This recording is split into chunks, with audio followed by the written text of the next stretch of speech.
Chapter 10. An Explosion. Day after day the spider waited, head down, for an idea to come to her. Hour by hour she sat motionless, deep in thought. Having promised Wilbur that she would save his life, she was determined to keep her promise.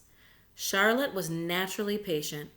She knew from experience that if she waited long enough, a fly would come to her web, and she felt sure that if she thought long enough about Wilbur's problem, an idea would come to her mind.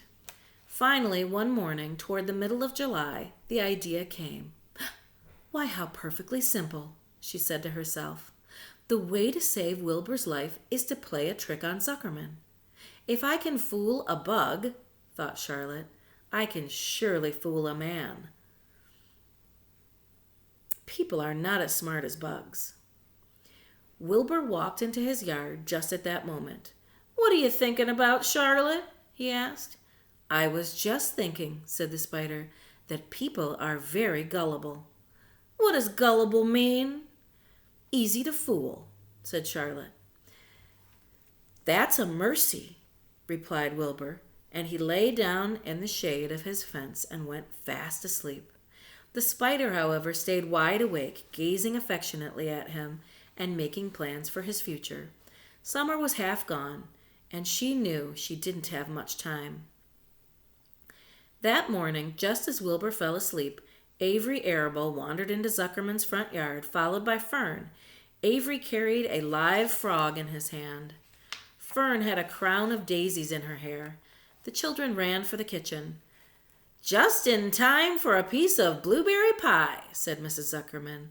"Look at my frog," said Avery, placing the frog on the drain board and holding out his hand for pie. "Take that thing out of here," said Mrs. Zuckerman. "He's hot," said Fern. "He's almost dead, that frog." "He is not," said Avery. "He lets me scratch him between the eyes."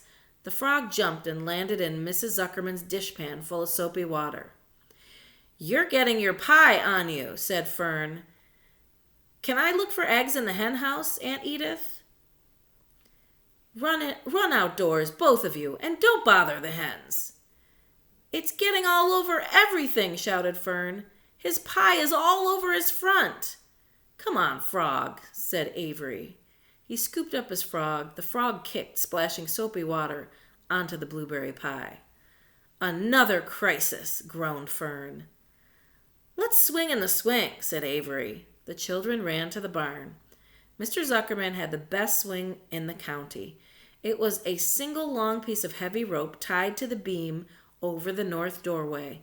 At the bottom end of the rope was a fat knot to sit on. It was arranged so that you could swing without being pushed. You climbed a ladder to the hayloft, then holding the rope, you stood at the edge and looked down and were scared and dizzy. Then you straddled the knot so that it acted like a seat. Then you got up all your nerve, took a deep breath, and jumped. For a second you seemed to be falling to the barn floor below. But then suddenly the rope would begin to catch you, and you would sail through the barn, going a mile a minute, with the wind whistling in your eyes and ears and hair.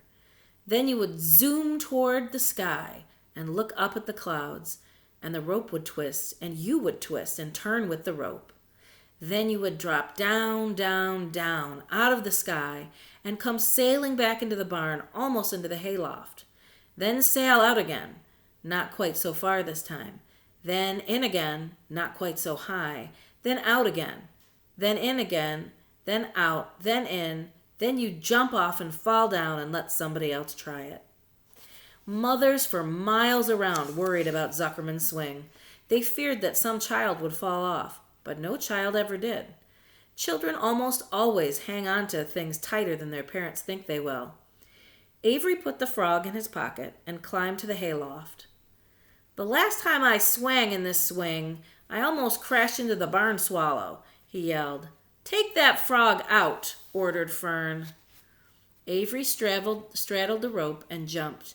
He sailed out through the door, frog and all, into the sky, frog and all. Then he sailed back into the barn. "Your tongue is purple," screamed Fern. "So is yours," cried Avery, sailing out again with the frog. I have hay inside my dress. It itches, called Fern. Scratch it, yelled Avery as he sailed back. It's my turn, said Fern. Jump off. Fern's got the itch, sang Avery.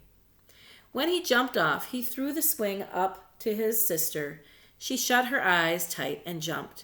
She felt the dizzy drop, then the supporting lift of the spring. When she opened her eyes, she was looking up into the blue sky, and she was about to fly back through the door. They took turns for an hour. When the children grew tired of swinging, they went down toward the pasture and picked wild raspberries and ate them. Their tongues turned from purple to red. Fern bit into a raspberry that had a bad tasting bug inside and got discouraged. Avery found an empty candy box and put his frog in it. The frog seemed tired after his morning in the swing. The children walked slowly up toward the barn. They too were tired and hardly had energy enough to walk. Let's build a tree house, suggested Avery. I want to live in a tree with my frog.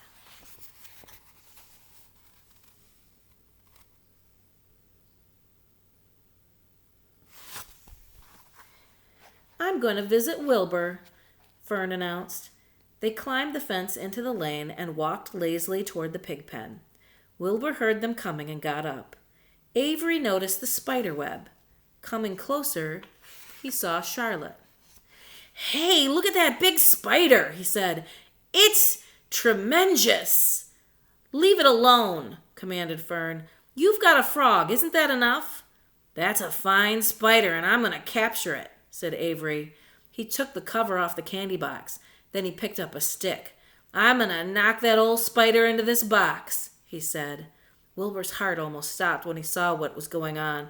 This might be the end of Charlotte if the boy succeeded in catching her. You stop it, Avery, cried Fern. Avery put one leg over the fence of the pig pen. He was just about to raise his stick to hit Charlotte when he lost his balance.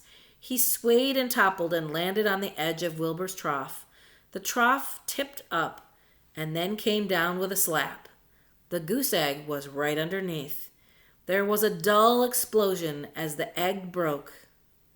And then a horrible smell. Fern screamed. Avery jumped to his feet. The air was filled with the terrible gases and smells from the rotten egg. Templeton, who had been resting in his home, scuttled away into the barn. Good night, screamed Avery. Good night. What a stink. Let's get out of here. Fern was crying. She held her nose and ran toward the house. Avery ran after her, holding his nose. Charlotte felt greatly relieved to see him go. It had been a narrow escape. Later on that morning, the animals came up from the pasture. The sheep, the lambs, the gander, the goose, and the 7 goslings.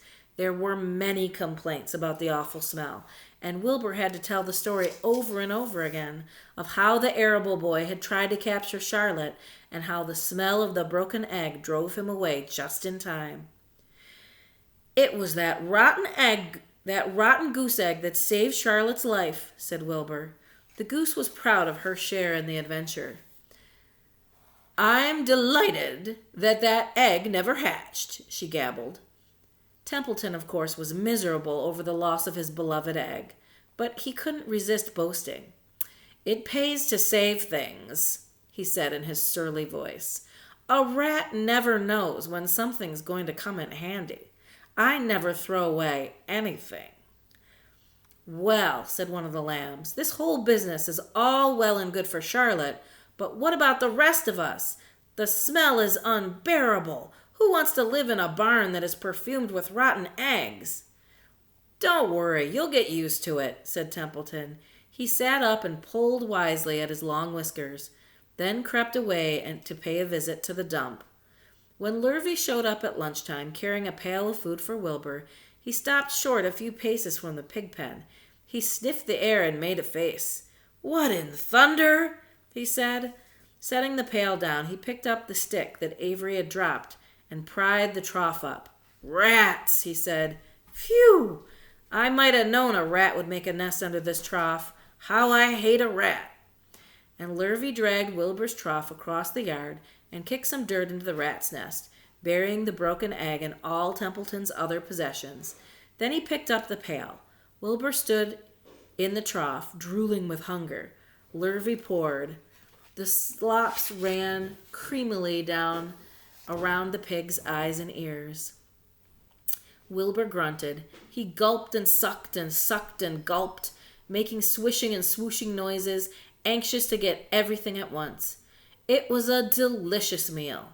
Skim milk, wheat middlings, leftover pancakes, half a donut, the rind of a summer squash, 2 pieces of stale toast, a third of a ginger snap, a fish tail, 1 orange peel, several noodles from noodle soup, the scum off of a cup of cocoa, and an ancient jelly roll, a strip of paper from the lining of the garbage pail, and a spoonful of raspberry jello. Wilbur ate heartily. He planned to leave half the noodle and a few drops of milk for Templeton.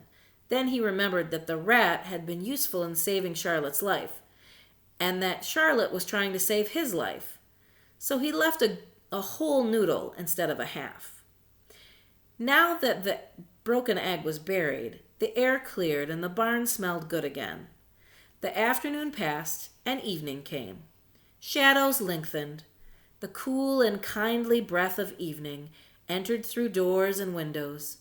Astride her web, Charlotte sat moodily, eating a horsefly and thinking about the future. After a while, she bestirred herself. She descended to the center of the web, and there she began to cut some of her lines. She worked slowly but steadily while the other creatures drowsed. None of the others, not even the goose, noticed that she was at work. Deep in his soft bed, Wilbur snoozed. Over in their favorite corner, the goslings whistled a night song. Charlotte tore quite a section out of her web, leaving an open space in the middle. Then she started weaving something to take the place of the threads she had removed. When Templeton got back from the dump around midnight, the spider was still at work.